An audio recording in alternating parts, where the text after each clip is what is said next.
Alright, secondhand toy dealer here, taking a look at the Tite Interceptor as seen on Star Wars. I picked this up on eBay for about $20 shipped. I'm not sure what its original retail price was, but the Tite Interceptor is one of my favorite ships on Star Wars. So let's go ahead and get into this and get it assembled and take a close look at it. This here says that super glue is not required. You can see that the parts are already colored correctly, but given that there's so much surface out here that's going to be connected to this, I'm going to go ahead and super glue it so that it's more stable. I did that on my Tite Millennium Falcons, and I really liked the way that that came out. Hopefully I don't regret it on this model here. Alright, so let's go ahead and get into the packaging here. Would like to do this without having to destroy the packaging, but I'm thinking that that's probably just going to be what's going to have to happen. Alright, here we go.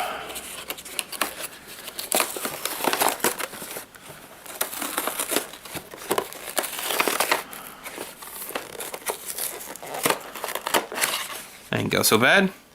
No painting, no gluing, easy snap assembly. Alright, so that shows some of the different Tite models that are available, or were available at the time. Let's see, this is a 2012 release. And I don't see a lot of new Tite Star Wars ships out, which is sad. I kind of feel like I missed out on the cool stuff that you can't find anymore. So, alright.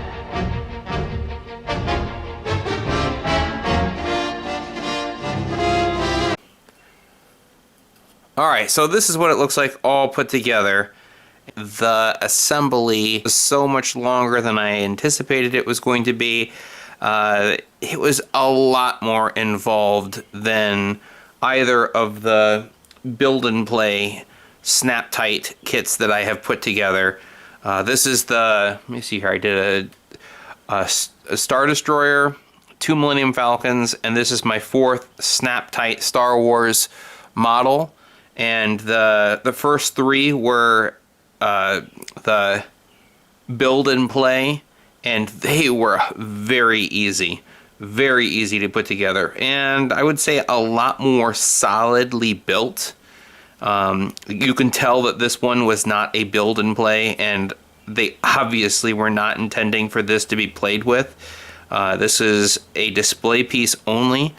And honestly, I kind of feel like there should have been a stand that this came with, because to display this, just like setting it down, it's going to lean forward.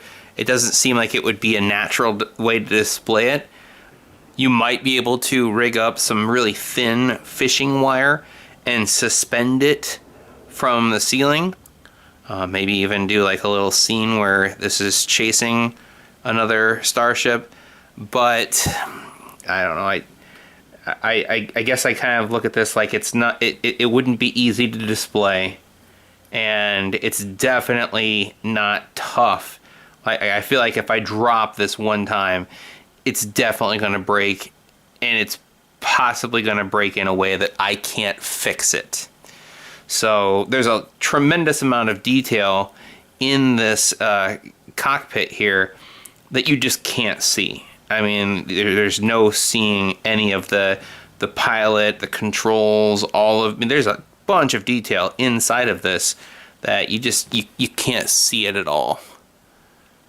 And so I don't know what this retailed for. I think that if I would have paid $10 for it at a brick and mortar store, I probably would have felt like I overpaid for it. So given that I spent $20 for it on eBay, I definitely feel like it was something that I shouldn't have purchased. I did buy a titanium series Tite Interceptor to keep in the package, and I think that that one would have been better to have out and about because it came with a display stand and everything.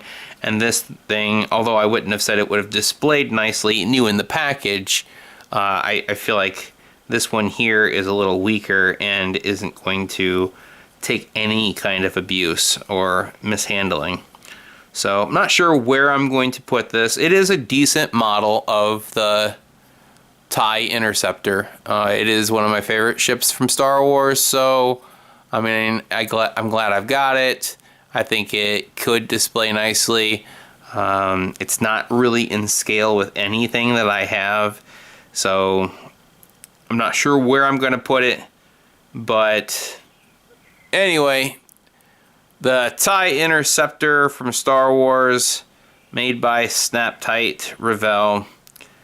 There is a simple, close look at this spaceship. So, alright, well, thanks for checking out my videos. We will catch you next time. I'm really, really sorry. I apologize unreservedly. I offer a complete and utter retraction. The imputation was totally without basis in fact and was in no way fair comment and was motivated purely by malice. And I deeply regret any distress that my comments may have caused you or your family. And I hereby undertake not to repeat any such slander at any time in the future.